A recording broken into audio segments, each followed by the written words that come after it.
Nous sommes là, parce qu'il y a coupure ici. C'est bon? Ouais, il y a coupure. Ouais. Il y a coupure, on ne parle pas parce qu'il y a coupure.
Voilà, ce sont les aléas du direct.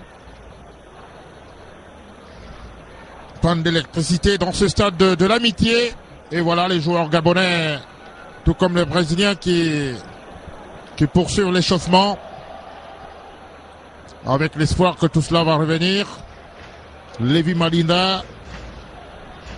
Le jeune Lévi qui va jouer le plus grand match de sa vie, lui qui a été formé à l'école de football de Port-Gentil. Et voilà. L'entraîneur brésilien qui donne quelques consignes à ses joueurs. On ose espérer que tout rentrera dans l'ordre ici au stade de l'Amitié. C'est un test. Nous le disions. Aliunso, bonsoir. Bonsoir Pablo.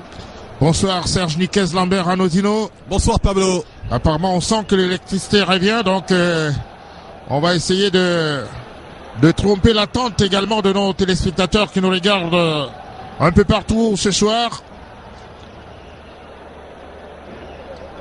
Nous le disions que vous allez vous occuper des chiffres ce soir, Serge, avec cette équipe brésilienne qui est assez prestigieuse, au passé assez éloquent. Ah oui, 5 titres de champion du monde, notamment en 1958, en 1962, en 1970, 1994 et la dernière Coupe du Monde obtenue par le Brésil remonte donc en 2002 lors de cette Coupe du Monde co-organisée par le Japon et la Corée du Sud.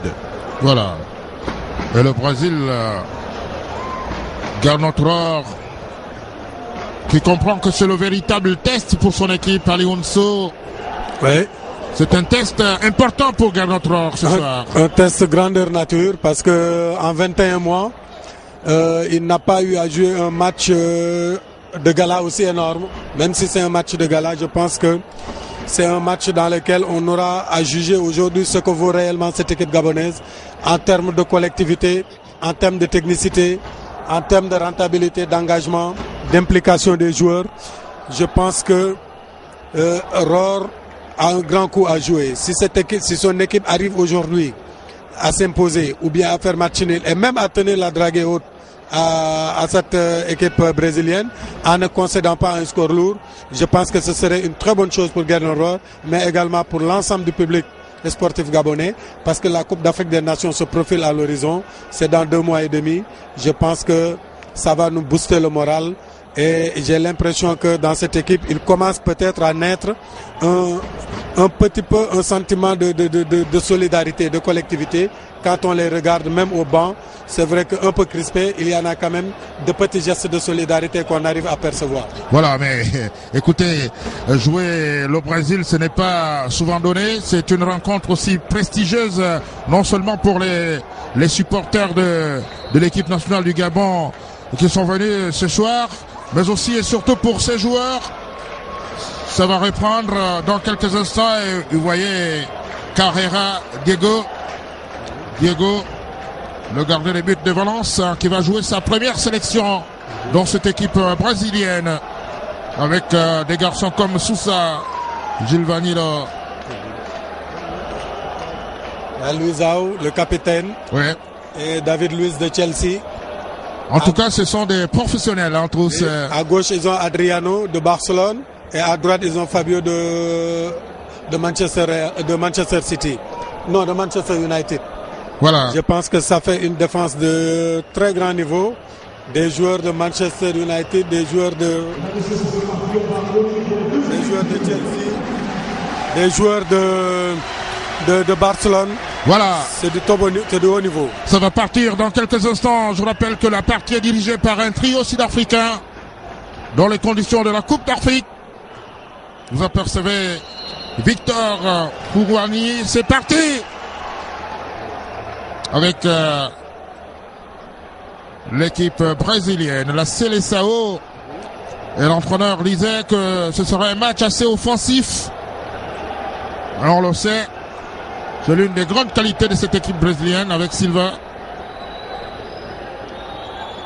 On va chercher Lima. On essaye de prendre la température avec Marino. David en contre-attaque. Pierre-Emerick. Et lorsque nous parlions du 4-3-3 de Gernot Rohr, au dernier moment, Gernot Rohr a retiré Cédric Moubamba, qui était pourtant titulaire, plus qu'il avait pensé à un schéma avec au centre Bruno Ikolemanga et Paloun.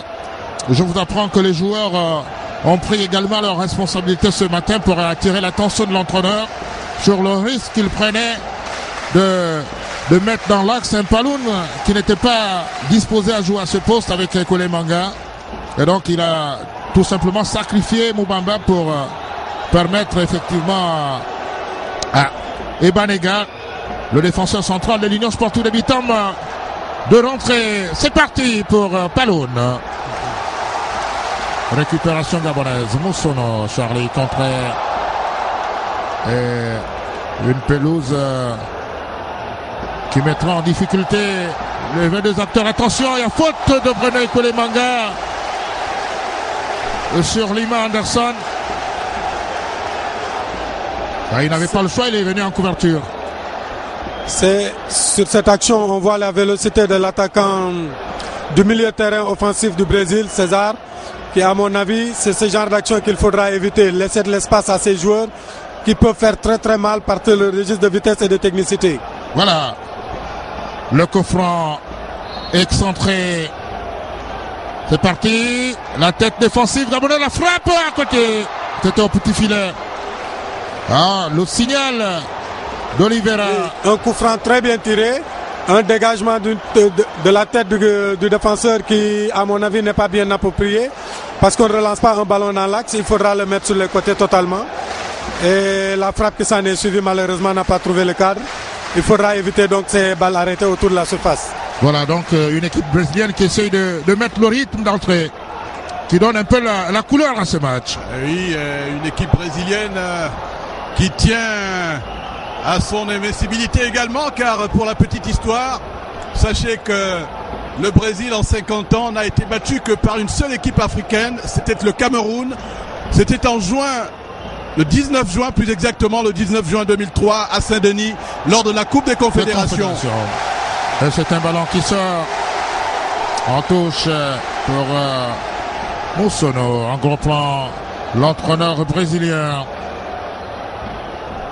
qui est également sous pression quand même. Oui, très crispé là, qui est également très crispé parce que simplement c'est un match coupéré pour lui, parce qu'il est très critiqué au pays. À mon avis, il va falloir qu'il s'impose avec la manière sur ce match pour gagner un peu plus en crédibilité, notamment par rapport à la presse brésilienne qui est, à mon avis, très regardant au niveau de la qualité du jeu. Voilà, on revient avec Lévi Malina, ouverture pour Pierre-Emerick Aubameyang sur le côté en première étape sur le centre, et sans problème pour Diego Alves, le gardien de but de Valence, qui a anticipé ce centre de Pierre-Emerick Aubameyang.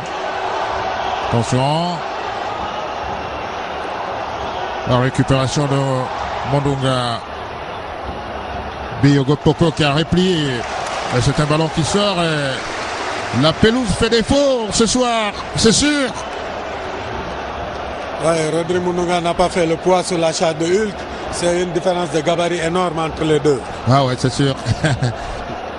Ah oui, c'est le match le plus prestigieux de ces joueurs gabonais que vous suivez présentement en direct sur la première chaîne de télévision gabonaise. La Seleção sur le côté avec Pinheiro, le capitaine brésilien. On essaye de créer les espaces. On voit bien que le 4-3-3 de Gernot Rohr laisse également la possibilité à Daniel Cousin, au cas où Rogi Meillet ne serait pas dans le match, de faire son apparition en pointe. Surtout que nous avons dit que c'est un match qui pourrait relancer la carrière de ces différents footballeurs sans club sur le plan international. C'est vrai que le Gabon a un banc de touche extrêmement fourni, très riche. À mon avis, tous les remplacements peuvent être de qualité. Il va falloir simplement que les joueurs donnent le maximum d'eux-mêmes. Voilà. On revient sur le terrain avec Silva. Petite observation. Ouais, quelques minutes d'observation, Serge. Et pour nos téléspectateurs, sachez que c'est la première fois que la Seleção arrive au Gabon. C'est vrai que les Brésiliens étaient déjà arrivés au Gabon à travers Santos, le club champion de l'époque en 1967. Sur le côté gauche, la frappe Didier Obono. Première frappe brésilienne avec Claro Adriano. Et la contre-attaque, Pierre-Emerick Aubameyang qui est parti sur le côté, ça va sortir, oui, c'est sorti.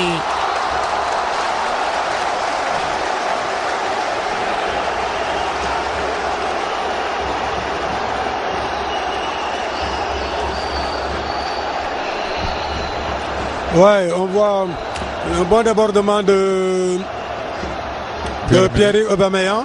Mais à mon avis, il a trop poussé son ballon. Mais sur cette action brésilienne, vous voyez la naïveté un peu de nos joueurs qui laissent partir le seul Hulk.